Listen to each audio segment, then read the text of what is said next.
Hello everyone, I am Jade Ullrich, a clinical dietitian here at KSB Hospital, and thank you so much for tuning in for this nutrition presentation today on high fiber grains, corn, and popcorn.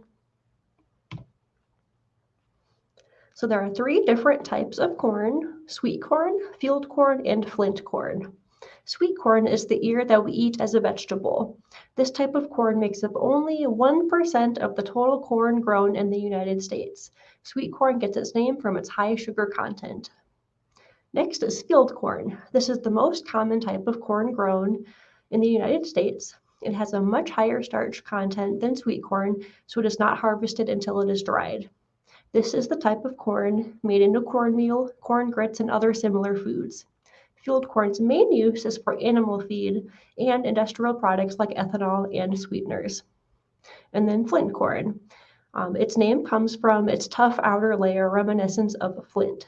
This is the type of corn used to make popcorn and fall decorations, like you can see in this picture here, as it has or can have colorful kernels, including white, yellow, blue, red, purple, or black. So health benefits of corn. Corn provides a good source, which is 10% or more, of fiber, magnesium, phosphorus, manganese, selenium, and thiamine. A medium ear of sweet corn or half cup of fresh, frozen, or canned kernel corn has about 3 grams of protein, 2 grams of fiber, and about 80 to 100 calories. 3 cups of plain air-popped popcorn only has about 95 calories and 4 grams of fiber. Corn also contains carotenoids, which are plant pigments that act as antioxidants, which help keep our eyes healthy. Corn is also gluten-free. Keep in mind that degermed or degerminated cornmeal or corn flour is not a whole grain and has had most, if not all, of its germ and bran removed during processing. So when buying cornmeal, make sure that the label says that it is a whole grain cornmeal. Also, keep in mind that movie theater popcorn and most microwave popcorn can be very high in calories and sodium. A tub of movie theater popcorn can give you over 1,000 calories and over 2,600 milligrams of sodium, which is quite a lot. Remember that the American Heart Association and the Dietary Guidelines for Americans both recommend no more than 2,300 milligrams of sodium per day. Also, if getting canned corn, check the nutrition label for sodium, added sugar, and saturated fat, especially in creamed corn. Rinsing canned corn can also help to remove some sodium, so look for low sodium or no salt added options.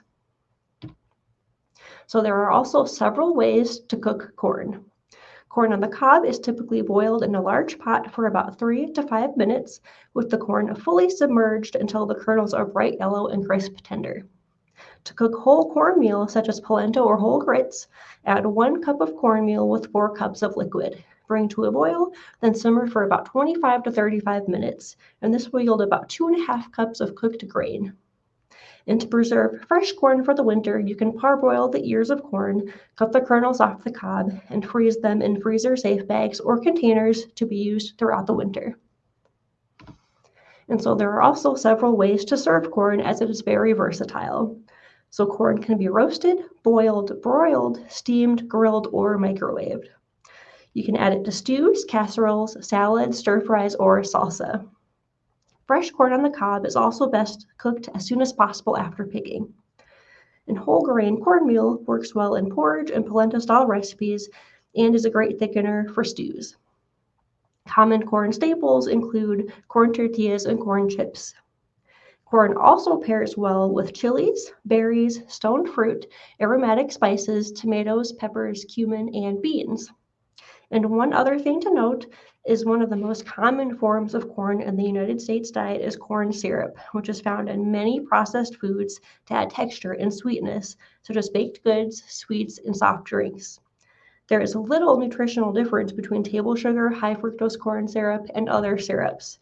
So corn syrup is, of course, not considered a whole grain.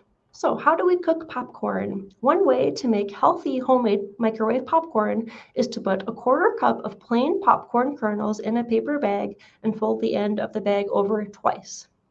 Microwave on high until you hear about 2 seconds in between the popping kernels.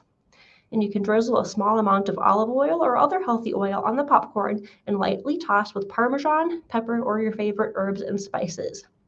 There are also many other ways to make popcorn without the microwave, such as air popper, over the stove, or even over a campfire.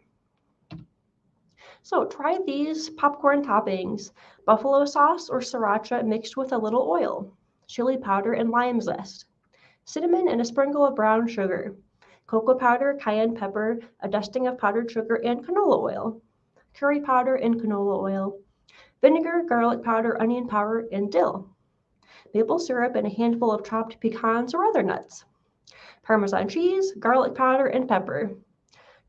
Nutritional yeast can also provide a cheese flavor too. So I have also provided some recipes, including a tilapia wrap with corn salad and caramel kettle popcorn, which both will be available in the link in the description of this video. So thank you so much for joining me today for this nutrition presentation on high fiber grains, corn, and popcorn. I hope you learned a little more today about corn and popcorn, including their health benefits, cooking tips, and some recipes. Thank you and have a good night.